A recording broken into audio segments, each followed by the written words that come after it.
When I say this show is incredibly, criminally underappreciated, go watch it. Like, oh my gosh, I just finished watching the movie and it is fantastic. So let's talk about Psychopaths.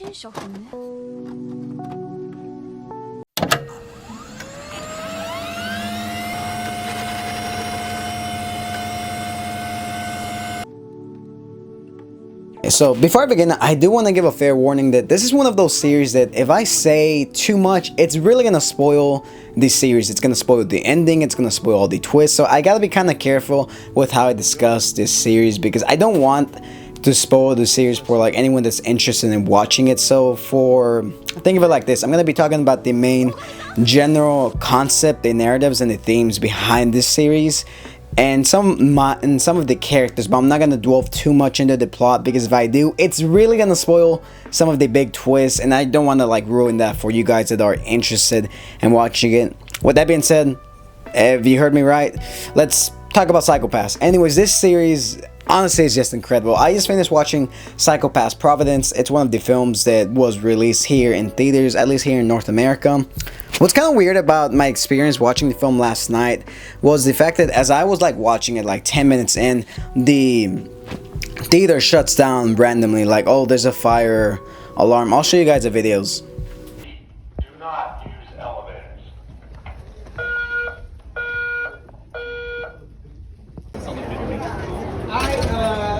For nostalgia,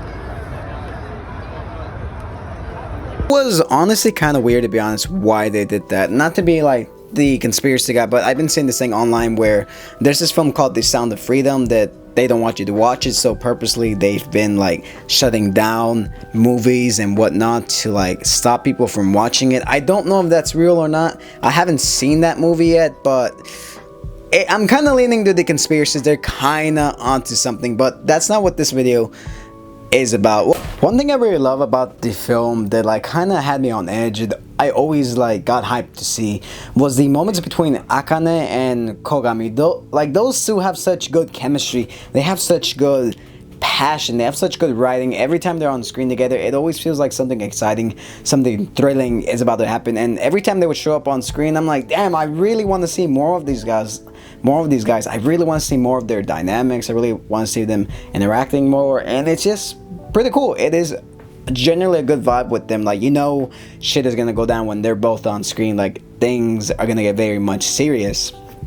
And not to spoil anything regarding the other seasons, but their dynamic in season 1 is honestly the best things I have ever seen between like any characters in like any show. Like the dynamic between these two is like spot on, near perfect. I really love like how the sensei student type of vibe between these two. It's really interesting, and it's great to see it back in this film. Seeing them just like interact again, like I said, is pretty damn entertaining. As far as the villain goes for Providence, honestly, the villain did have some good motives about trying to cleanse the world, trying to restart everything, but the whole religious sub aspect that we are trying to create a new god and this kind of stuff was honestly very fascinating. The one thing Psychopaths has always done an excellent job at was tying the knots between religion and modern technology, coinciding them to say that technology is not all that different from religion. We are hyper advancing. We are worshiping religion. We are worshiping technology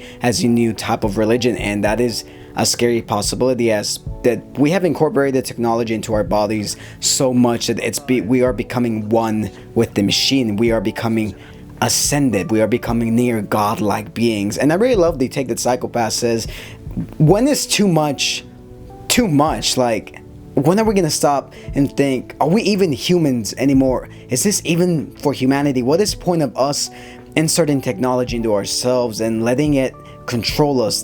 Does that make us any more human than it already is? Like I said, I don't want to talk too much about the film because if you haven't seen the series, it's really gonna spoil it. But 10 out of 10. Like the music, the score, the fight scenes, everything about it was just perfect. It was just perfect.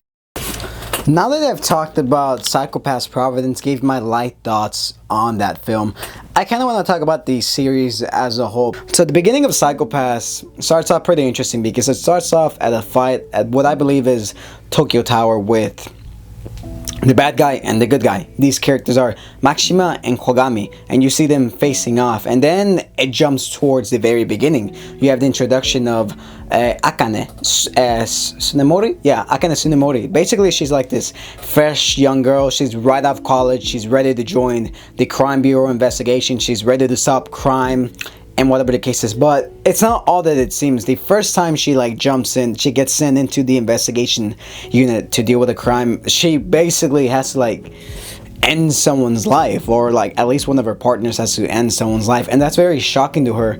And because she's never seen something like this, she thought it would be like bringing people to justice, but she didn't know she was gonna be a judge, jury, and executioner right there on the spot using this weapon known as the Dominator. The Dominator is basically judge, jury, executioner. It's linked towards a civil system, which basically in this day and age judges you on the spot. If you have if your mind is over a certain level, then you are approved for execution or for detainment, which is very, very terrifying.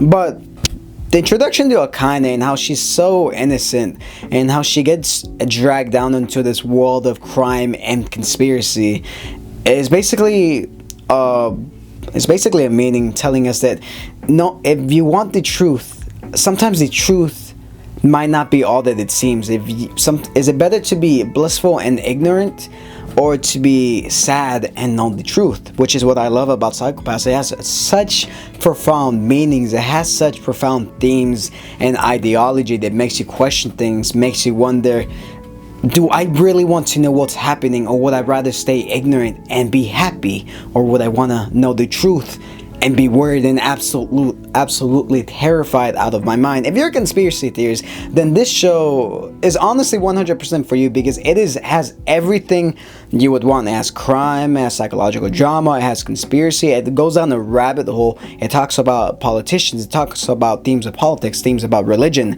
heavy stuff that you really can't tell a lot of people, and this show does it pretty well. It doesn't emphasize it. It kind of puts in an undertone, which makes it incredibly entertaining, and the characters that portray it is so fascinating. One of the main things I love about this series is the world building and the explanation behind the series. What exactly is a psychopath? It's not just a title, it is exactly what's in your mind. So Psychopaths is essentially everyone from birth at this point is like registered with a psychopath. If you go above 300 or above a 100 unit, then that means you're psychopaths. Basically your good and angry side. To simplify it, it's a bit more complex than that, but basically if you go over a certain limit, if you go over like 100, so to say, then your aggression, your ability to commit crime is tremendously increased, and therefore you have to be either executed or detained and sent into a rehabilitation unit in order to lower back down for regular society standards. If this sounds very 1984 like, it's because it is. Like, this whole system is corrupt to its very core. Like, you could be having fun with your friends, and then you could have an argument and the police could catch you, and your psychopath is over 100. You could either die or you could go to prison and be sent to rehabilitation. It is terrifying. It is terrifying. And you know what's even scary? The fact that no one is questioning this system. No one is wondering, okay, why is this so bad? Or why do we want to trust in the civil system? The civil system is basically there to keep you protected. It's there to ensure that you're psychopaths, to ensure that modern society stays true as itself. Oh, and one thing to mention is that Japan in this world is the only country on the planet that is stable. It's the only economic center. It's the only place on the planet that is stable, that has society, that has some form of law and governance, compared to other places within the world that's basically chaotic. It's kind of implied that there was like a global a global catastrophic war or apocalypse, and every other country on the planet is like completely devastated. Japan made it out safe using the civil system to restore law and order, but at the same time, this new law and orders seems kind of very totalitarian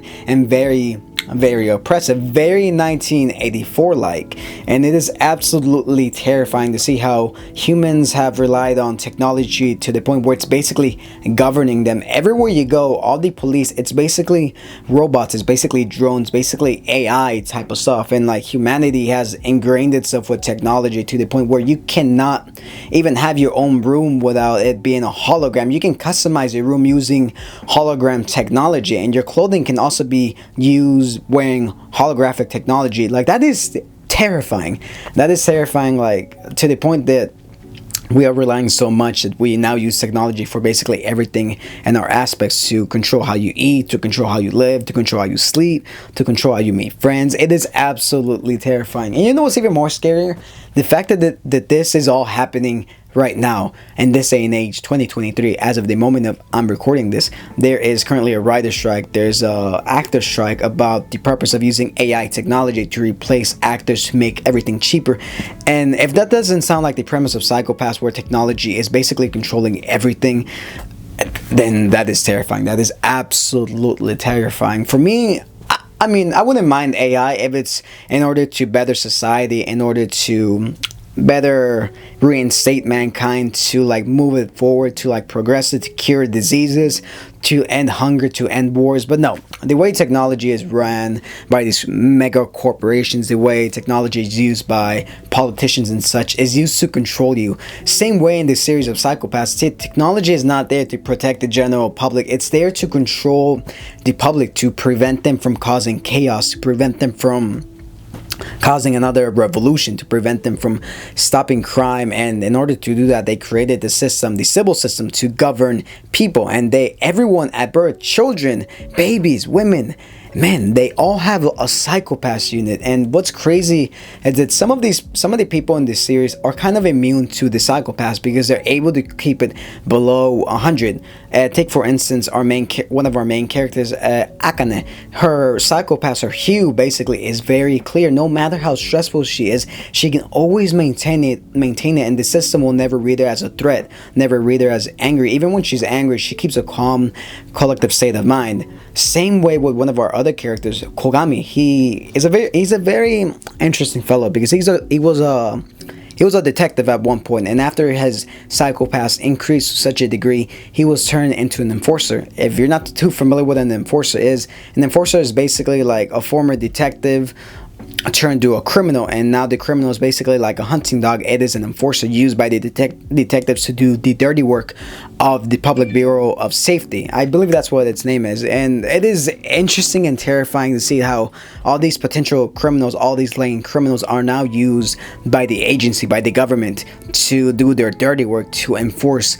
rules, to enforce the civil system. It is absolutely terrifying that, yeah, you did one bad thing and now you're a criminal for the rest of your life. Like, what kind of insane thing is that? And the big twist regarding the civil system, what it truly is terrifying. I'm not gonna say what it is, but yeah, that's basically my thoughts on Psycho-Pass, how it's pretty damn entertaining, why you should watch it, why it is absolutely horrifying. If you like Blade Runner, you're very, very much gonna love this series. It's nothing like the cyberpunk genre. It is more like a sci-fi horror type of thing because it's so in between our perspective of reality. Oh, keep in mind, this series takes place at least 100 years in the future, but the way the technology is growing, this is going to be a much closer reality, maybe in the next 10 to 20 years.